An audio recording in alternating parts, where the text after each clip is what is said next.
Hey, Everett's live music coming to you on the 18th of July. Just to re-emphasize some things and, to let all of us know. I mean, I just released that Summer Monsoon song, right? And lo and behold, today we had a summer monsoon roll through. So maybe for you it was like the song went, perhaps. If you take time and listen to it, it's a pretty cool song, man. It's good stuff. Come on. Take a moment. Check it out. And then think for our future. I have a social and environmental justice station. So for things that happen within our communities and stuff and throughout our lives, let's give time for the digestion of facts for unforeseen events that occur, and try not to lose sight of the facts that we've been presented with already as we move forward.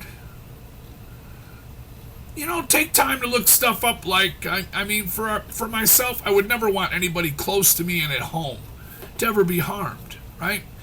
And I would never want any of my leaders of our country kind of to be harmed. But the unfortunate reality in the United States of America is we're like a leader in gun violence and stuff. So if you find out that there's well over 17,000 deaths a year, homicides, I guess you call them, by gunfire, then there's over 28,000.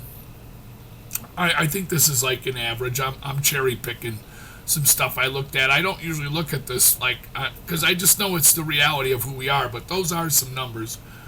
Over 17,000 for shooting people, and then over 28,000 for shooting ourselves. There's going to be some other numbers down. They're going to be a lot lower. The police, how many fatalities they have, how many people they've shot and killed. I'm happy to say it was under 1,000, and I think it was around 500 without looking. Again, it's not important to me, the gun accidents. But the reality is, that's the world we live in.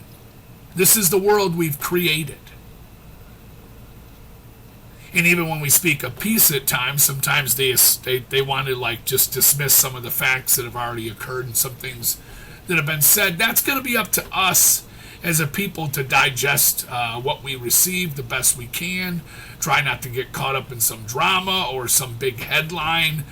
The cover of the book is all that you ever read in the story. So let's do our best for that. And then for me, I'm going to put out 3 songs after this for unity, because I have a lot of that I've done. And unfortunately, a lot of this hasn't been received well, or if it's being received, it's not being responded to. And that would be unfortunate, because none of my material is made for anybody to use without my consent. And then I would also hope that you would at least hit me back on some stuff, I don't have a lot of hits yet, but even in some of the back messages, when we talk about the summers here in Vegas and how hot they are. We just went through a huge week, man. It was super hot. I showed the thermometer and stuff, and then we're still in a bit of a heat wave. Today was a monsoon right where I am. It didn't happen everywhere in the valley, but right where I am, dude, I got directly hitted. It was that much water sitting, in some spots, and then it fades away, but it's like a huge flash flood, and that is our monsoons. It's really cool. I love our weather, and I also pay attention to the ideas of our future, where we're not living in competition but cooperation. And dare my listeners, or anybody, even if you're not a listener for me, whoever you listen to dare to look into our society and how competition actually creates more of a problem than it does a solution at times, because you're trying to get it done so much cheaper. It's always been, it's been something I've put out before on my channel, and I've talked to somebody this last week. They totally agree. I'm so happy to hear it. It's just we have to start finding ways to these solutions, to these problems and stuff. And even where I'm living, just imagine this. This is an added one for the other day for going through this period of heat in this valley, right? Construction should almost like cease. I mean, it's not real healthy to be out there. It's not, yeah, hydrate and just keep going, but I don't understand that totally, and like take it easy. It would be like our season of hibernation. It's like our winter, right? But just imagine how many cars travel that day, right, on a super hot day, and the emissions that get raised into the air. They're going to be CO2 and the methane, right? And to the best of our understanding, what we're told by our scientists that we should be listening to, and this is the message we should embrace as we move forward in the future here. And I know I would never want to dismiss any unfortunate events that take place where people lose their lives, because especially those that have sworn to protect. I mean, how terrible. But listen, as we move forward, like the idea of this and the science that's being presented to us, we need to stay in touch with these things and try to move forward with this for our future, for our people. That's how you honor those that have fallen. It really is, man. That's how we honor all of it. We dare to fight for a better tomorrow, and with the science and stuff, it's hard to argue with the facts once they've been digested by so many. And you take the popular vote, man. That's who we are. We don't argue against that. Not 3% against 97%. You don't argue that. But like even in this area, I was just saying a moment ago, so imagine a really hot day in a big, really busy city. I mean, I've driven by LA before, like on a day, dude, like when the sun was setting on my motorcycle on a trip all the way from Tahoe to Diego. And I'd never been to LA, but I seen it off to the side flying by. I forget what I'm on, the 5, the 15, whichever's running down and outside of the city. I'm not on the 1 or I'd be inland, but I could just see the smog. So what I'm saying is, you know that what we're being told is the energy comes in, the sunlight, right? The radiation, and then it's leaving in a form of infrared is what we're told. But as it leaves in that wavelength, there's different wavelengths of energy and light, you know? So it's leaving in this one, and as it tries to leave, right? And like an exhaust system relieves some of the heat, right? It's being caught up in some of the CO2 and the methane molecules, so this is what we think about for our people on those worst days and the worst times of the year, as we're going to put more strain on the grid, the electrical grids. And not only that, just why? What's the hurry? So I shout out for that today. And then I shout out for, like, please try to connect with nature. I think this has got to be like a huge thing for our future that is lost. It's a big part of who I am and how I feel about life. I mean, I'm watching this year when I'm out there and I'm not seeing the butterflies. I don't really have too many people to share this information. And I bet if I Googled enough of this, maybe I'd find it. I hope to bump into people, you know, that see the same thing. And I'm not seeing as many bats, the free-tailed bats. But like last year, I seen a lot of the Mount Charleston butterflies in an area where I hiked down here by a wash. It's the release of the underground aquifer from the Sheep and the Spring Mountain range that runs through the Vegas Valley. I'm pretty certain of this. And there's a real steady release of water from that runs through a spring area. They have Warm Springs roads and stuff. And then there's also a combination of the return of the recycled water from our plants in town that reclaim the water, treat it, and then they return it to the system.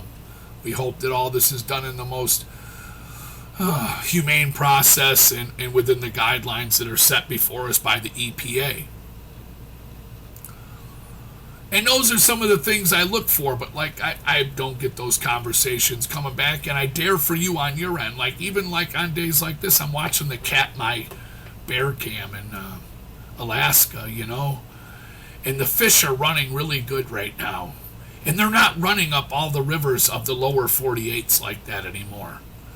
And I dare to say that, like, even in the Katmai area of, in other areas of Alaska, they probably don't run quite the way they used to, even though, as I am told by people on that channel, and if you tune into that channel, these are live webcams for our nature. Keep the subject matter to what is discussed and what is shown. So if you're in Alaska, you're asking about birds, you're asking about fish, you're not going to talk politics. You're not going to have angry outbursts in different manners. I mean, we got to keep it clean, because I think that's a really cool thing to check out. We really need to return to our connection with nature and keep our eyes on how the planet is reacting to us. You know, what is the reaction to the planet for how we're living and what we're doing and our impact on it, and the different, like, even like I said the other day about the drought. I went to a class, and they argue a little bit. It's not a big argument, because the guy I'm listening to, he's not the scientist, but he does work for the area, and then there's a girl, and she works in the water industry as well. She might be in a financial area of the department, and lets you know how they're going to structure different rates for how we're consuming water, as you get it at a cheap rate to start, right? And then if you use so much more than like is the average, now it's going to go up in cost.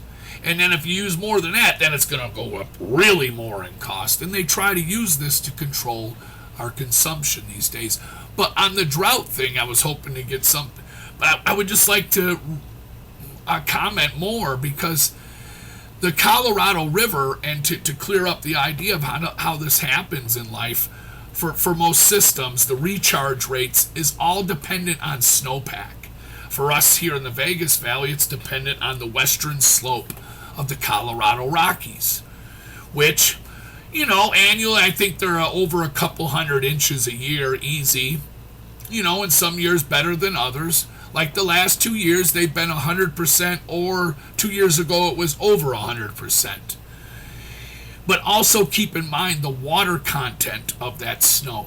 As it falls in the Rockies, the water content is not the same as the snow that falls in the Sierra Mountains. This is a huge factor. And then also, the Colorado River has 12 dams, I believe, the last I looked. This is without researching it again. I've been to a dam tour. I went down and seen the turbines. It was really cool, dude, man, to see the rotor and the stator. They got like a room you can actually walk into it, dude. The magnets are huge. It's wow. And you can imagine the magnetic field that's, the electromagnetic field that's created as this turbine starts turning. And I got to see one, they pulled it apart and they had it set to, it's incredible. They got the big cranes. It's really cool to see. What I knock about the dams is you didn't implement a way for our population of marine life to continue its migrational patterns and to commute through the river as it normally did before. So I'll always knock that. But it is a cool thing to see, and then just to be aware of these different happenings around us and how it's happening. And then to be able to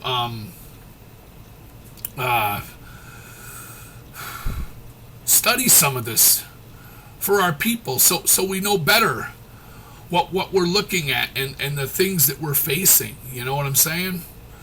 And we can better share conversation with one another as to the future we want to have, and the preservation of this that we want to see.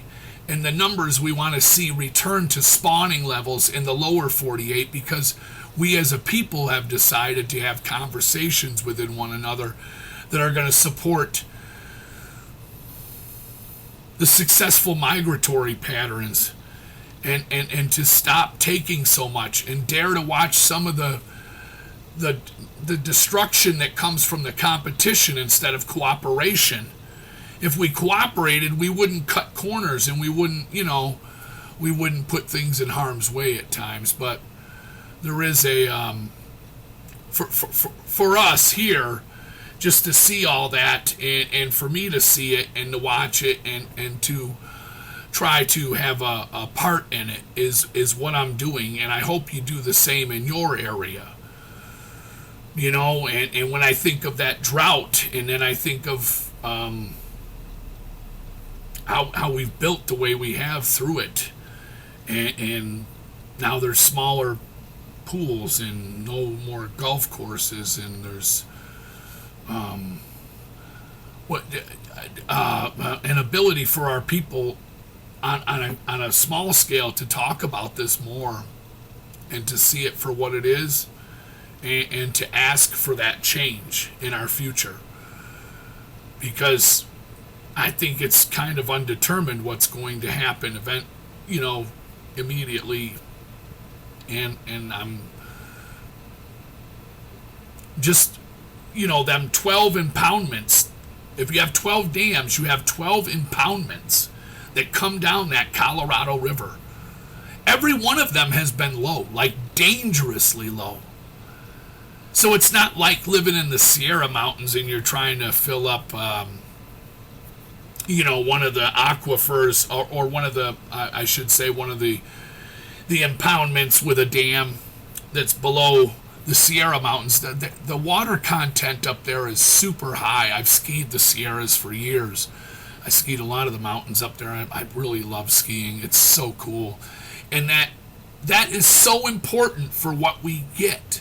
You need the snowpack, because if it comes in the form of rain, sure, sometimes it can actually recharge groundwater, which you would be surprised how many Southwest places have groundwater. But if you overdraw what that aquifer can sustain, and your yield, what you're taking, and when you stop, it does not recharge within a respectable time frame, you're overdrawing the aquifer, and it can only sustain so much life.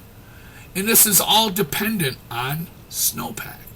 So for us here, this is a big part of it. It comes from there. It comes from pretty much the western slope of the Colorado Rockies. Whatever snow they get, that's how we're going to be recharged every year. Now, they're hard, man. If you ever check out the history, there's some years where the Colorado River ran so hard, like years before. That's how the Salton Sea, I believe, was formed. And they used to try to build levees and everything else down there in Arizona before you're going to get to the Arizona, California, and before you're going to get to the California Baja, like where it would normally dump into the ocean. I haven't retraced this recently, but if you look at it, and my station is for that. We're not like perfectly fact, but I'm daring to have conversations about this. But that's how that area got also so fertile in the Imperial Valley down there. That's how they grew all those veggies. They're not growing it anymore because we're running out of water. And now they're going to build more homes. So we want to look at that as a people and start asking, why is this happening in this way? And then, just respectively question and talk to one another about the expansions throughout periods that are undetermined and we can't see into the future. So we ask for that stuff. We want to know. And we want to understand more. We want change to come for different things. We want the future for our children. We want our expansion rates to slow down, our population. I mention it a lot because why wouldn't you be interested in the population, especially in a valley like this? Population control, for sure, like on a you're conscious to it. It's your conscience that leads you through the idea. I mean, how many children you're going to have? Well, I don't know. And like somebody would say, this is a bad conversation. I'm not afraid of it. There's only so much room, and we've taken so much already. So just conversations that we need to have when we need to stay focused on the fact that, like, when we move through this season, the inequality that exists within our country, the indifferences, and how to tear that down. It's not a politician that's going to do it. It's going to be us as a people. We will do it. And we will want things to slow down more through the seasons. And we will not be in such a hurry. There is no hurry. We want our people to worry less. Because if you're good and you do what you're supposed to do and you've contributed to life on the planet, I mean, why are you worrying? Is it because you didn't play Monopoly well enough? Shouldn't we be shooting for a better tomorrow, a way of life that evolves? That's what I'm talking about. And it's hard to get anything back, but I'm going to release a few songs and let's see where this goes. You know, I mean, come on, somebody throw something back here. We're going to dare to look into a better tomorrow, and I'm going to fire off here. Peace.